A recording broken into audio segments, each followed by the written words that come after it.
Fight fake news. Require source citing.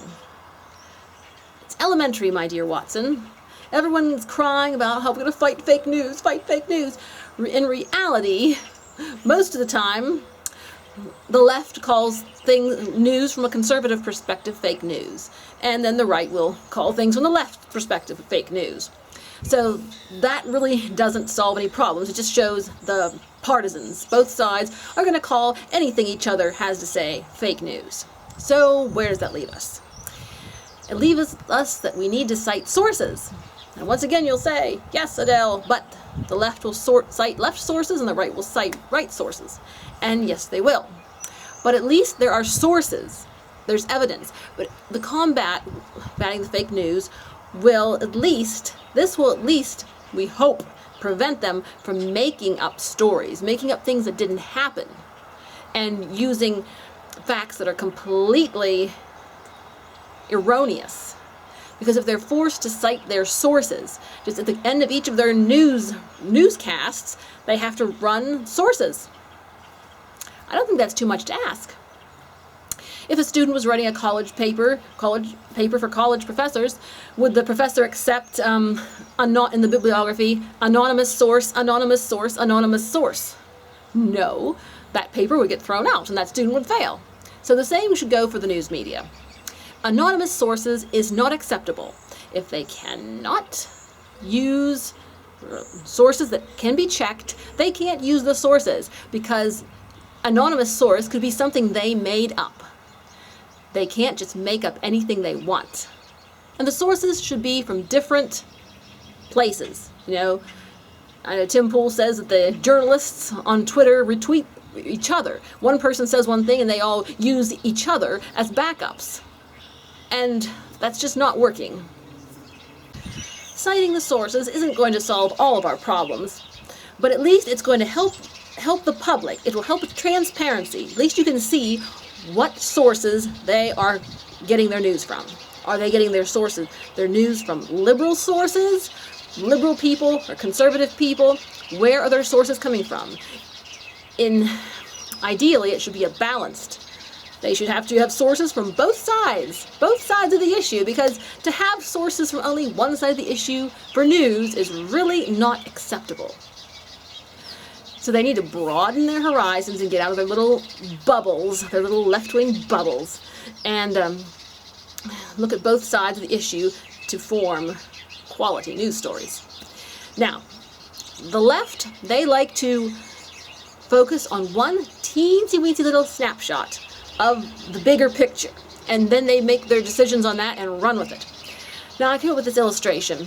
Say we have a painting and all of it's covered except a little part, and the little part that's uncovered is a man standing in like a rowboat or lifeboat. Okay? Alright. The left sees this picture and they say, okay, we gotta do this. We've got to get the man in his boat. We gotta get him back to shore. And or the man can dive in the water and swim to shore. We gotta get him out of the boat. You know, he's in danger of drifting out to sea. Okay, so see, the left looks at one aspect of the picture and decides what to do and runs with it. Now, the conservative would wait and say, okay, let's uncover the rest of the painting. Only one portion of it is uncovered. We see a man in a boat, a man out by himself out in the middle of a water. Okay, conservatives wait till we uncover the picture. And when you uncover the picture, you see that back on shore there is a angry mob ready to go after the man, and in the water you can see there are sharks swimming around, you know, and to the left of him is a pirate ship. Okay, you see what I mean? So the point is, you need to see the whole picture before you can make a decision on how to react and what course of action to take. So the left only looks at a small picture, and then they make their plan of action from that small picture. So from them, the man would get grabbed by the angry mob or eaten by the sharks, or taken by the pirate ship. But the conservatives look at the whole picture and then make their decisions of how to rescue the man in the boat. So we need to consider that when we're talking about combating fake news. We've got to look at the whole picture, the whole news story, both sides, to get an accurate idea of what's going on. We cannot just look at one little itsy bitsy biased snapshot of the news and get a clear picture. So, citing sources is a wonderful place to start. At least it tells you where they're coming from, and how biased or how unbiased their sources are will tell you what level of bias or unbiased their story is. So, a good way to start fighting fake news is require the citing of sources at the end of each news program. All right, let freedom ring. Hello there. Yes, citing sources is an excellent idea and a great way to fight fake news. I mean, even if the sources cited are biased sources, it is still important to see where their news is coming from. And that way you can get an idea. You know that they didn't just make it up. That's the bottom line. You know they didn't make it up. And I think that's a good idea for this channel too. Take my first step in standing up to fight fake news by citing sources.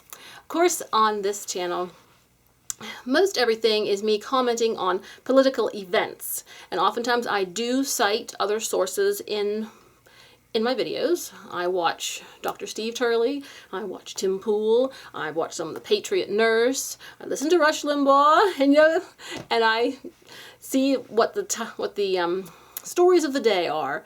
So yes, even if our sources are biased, at least you see they're coming from someplace. Like I said, a lot of my commentaries are just my own thoughts, my own spin on things. So, but citing sources is a great way to begin to fight fake news.